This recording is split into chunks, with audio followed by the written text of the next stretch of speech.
In the heart of the Serengeti, under the vast African sky, lived a cheetah named Cheetah. Cheetah was the swiftest of his kin, but his pride was marred by a deep sense of solitude. One day, he saw a herd of gazelles, a sight that brought a spark in his eyes.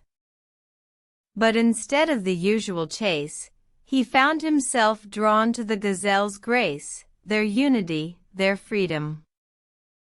He questioned his nature, his purpose, and the meaning of speed in a world that prized it above all else.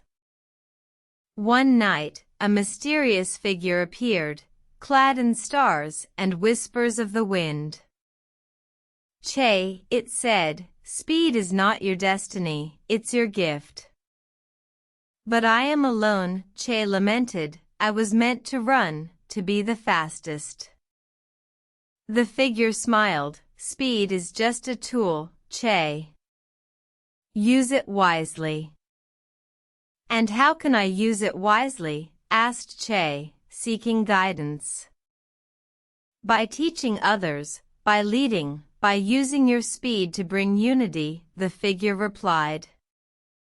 The next day, Cheetah started teaching his kin the art of conservation, the importance of unity, and the value of wisdom over speed.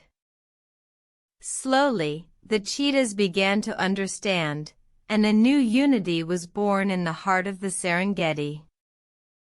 Cheetah, once a solitary runner, became a beacon of change, proving that speed, when used wisely, can bring unity and harmony.